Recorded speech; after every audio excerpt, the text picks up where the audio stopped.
Hai, aku Farul. Jadi di video ini kita akan membahas mengenai hakikat bahasa. Apa sih bahasa itu? Nah, pengertian bahasa ya. Bahasa adalah sistem komunikasi manusia yang dinyatakan melalui susunan, suara atau ungkapan tulis yang terstruktur untuk membentuk satuan yang lebih besar. Seperti morfem, kemudian akhirnya jadi kata dan kemudian membentuk kalimat.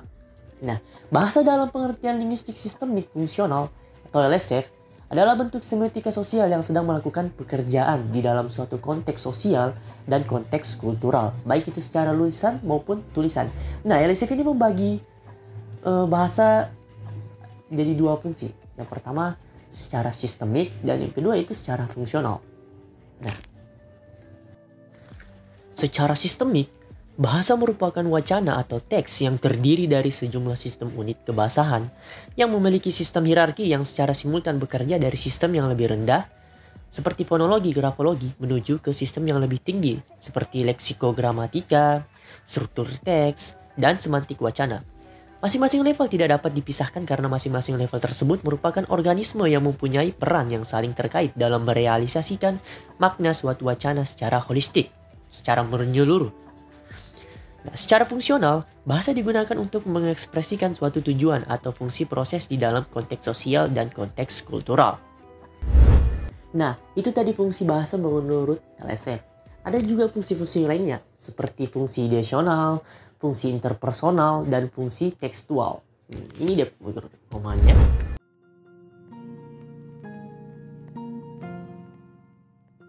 Fungsi ideasional yakni bahasa digunakan untuk mengungkapkan realitas fisik biologis serta berkenaan dengan interpretasi dan representasi pengalaman. Fungsi interpersonal, bahasa digunakan untuk mengungkapkan realitas sosial dan berkenaan dengan interaksi antara penutur atau penulis dan pendengar atau pembaca. Dan yang terakhir fungsi tekstual, bahasa digunakan untuk mengungkapkan realitas semiotis atau realitas simbol dan berkenaan dengan cara penciptaan teks dalam konteks. Adapun 6 proses dasar peristiwa komunikatif. Nah, yang pertama ada referensial, yang kedua ada emotif, yang ketiga ada konotatif, yang keempat ada metalingual, yang kelima ada fatik, dan yang terakhir itu ada puitik. Ini penjelasannya.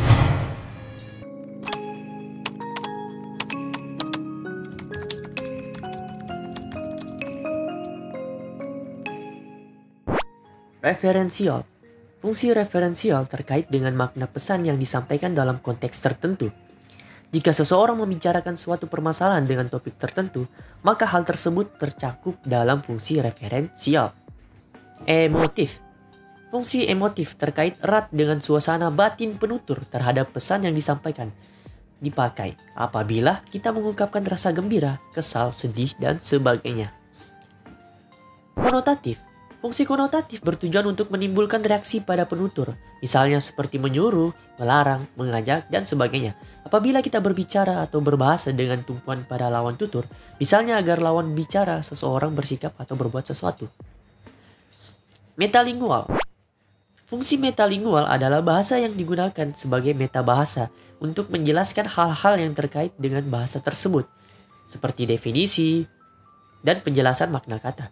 Apabila seseorang berbicara masalah bahasa dengan menggunakan bahasa tertentu. Nah, itu dia metalingual. Fatik. Fungsi fatik bertujuan untuk mempertahankan komunikasi antara penutur dengan petutur. Apabila kita di dalam berbicara sekedar ingin mengadakan kontak dengan orang lain, maka fungsi bahasa yang terlibat. Dan yang terakhir, puitik. Fungsi puitik bahasa merupakan estetika bahasa. Nah, maksudnya tadi itu fungsi puitis bahasa merupakan estetika bahasa yang memungkinkan terciptanya pesan jika seseorang menyampaikan suatu amanat atau pesan tertentu. Nah, oleh karena itu puitik itu diperlukan agar bahasa dan pesan yang disampaikan oleh sang penutur ataupun penulis dapat menyampaikan suatu amanat yang diinterpretasikan oleh penerima tadi, pembaca ataupun pendengar. Seperti itu dia. Kita akan lanjut mengenai ciri-ciri bahasa. Menurut Haier dalam Mulia Stuti 2014 halaman 13 yang mengungkapkan bahwa ciri bahasa adalah sebagai berikut. Bahasa itu adalah sebuah sistem yang berarti bahasa memiliki susunan teratur berpola yang membentuk suatu keseluruhan yang bermakna atau berfungsi. Bahasa itu bersifat universal. Meskipun unik bahasa, tetapi memiliki ciri yang sama yang dimiliki oleh semua bahasa di dunia. Misalnya, setiap bahasa memiliki kata-kata berkategori nomina, verba, adjektiva, adverbia, dan semacamnya. Setiap bahasa juga memiliki unsur konsonan dan vokal. Sebagai lambang, kata atau gabungan kata dalam bahasa terdiri atas lambang-lambang bunyi. Contohnya adalah huruf A sampai Z dalam alfabet. Bahasa itu berupa bunyi. Namun spesifik terhadap bunyi-bunyi bermakna yang dihasilkan oleh alat ucap manusia. Bunyi tersebut disebut dengan fon atau fonem. Bunyi di luar bersin seperti batuk dan sebagainya. Bahasa itu bersifat arbitrer, dipilih secara acak tanpa alasan, tetapi berdasarkan kebiasaan. Sepatu disebut sepatu, mengapa tidak disebut alas kaki? Ya, karena bahasa itu arbiter, mana suka. Bahasa itu bermakna. Kata atau morfem pada dasarnya telah memiliki makna. Namun jika disusun dalam kalimat tidak bermakna, maka kalimat tersebut bukanlah bahasa. Oleh karena itu, segala ucapan yang tidak bermakna bukanlah bahasa. Bahasa itu bersifat konvensional. Bahasa haruslah mematuhi konvensi bahwa lambang tertentu digunakan untuk mewakili konsep yang diwakilinya.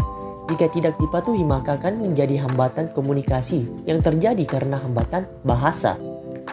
Bahasa itu bersifat unik atau memiliki ciri khas spesifik yang tidak dimiliki oleh bahasa lain. Contohnya, susunan kata dalam bahasa Indonesia sangat menentukan makna, sedangkan dalam bahasa Latin itu tidak. Bahasa itu bersifat produktif. Artinya, bahasa banyak menghasilkan unsur-unsur yang tidak terbatas jumlahnya. Contohnya, dari beberapa huruf akan tercipta banyak kata yang berbeda. Dari beberapa kata akan tercipta banyak kalimat yang berbeda juga. Bahasa itu bervariasi. Suatu bahasa dapat memiliki bermacam ideolek, dialek, dan ragam yang berbeda. Ideolek adalah variasi bahasa yang bersifat perorangan. Contohnya, setiap orang memiliki gaya bicara yang berbeda. Dialek adalah variasi bahasa yang digunakan oleh sekelompok masyarakat pada suatu tempat tertentu. Oleh karena itu, bermunculan variasi bahasa Sunda, bahasa Jawa, bahasa Flores, dan sebagainya. Sedangkan ragam adalah variasi bahasa yang digunakan dalam situasi tertentu. Misalnya, jika berada pada situasi formal, kita selalu berusaha menggunakan bahasa yang baku. Sebaliknya, jika berbicara dalam situasi non-formal, kita akan menggunakan ragam bahasa yang non-formal juga. Bahasa itu bersifat dinamis. Perkembangan budaya suatu masyarakat bahasa akan berakibat pula pada perkembangan bahasanya. Suatu kata dapat meluas atau menyempit maknanya. Berbagai dialek akan terus bermunculan, dan kosakata suatu bahasa akan terus bertambah, makanya itu bahasa bersifat dinamis.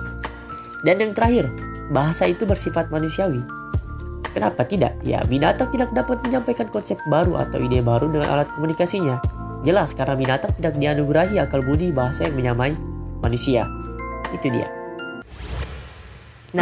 Itu dia tadi penjelasan dari ciri-ciri bahasa. Itu juga dia menjadi penjelasan terakhir dari materi kali ini. Jadi sampai jumpa di materi selanjutnya. Dadah, bye.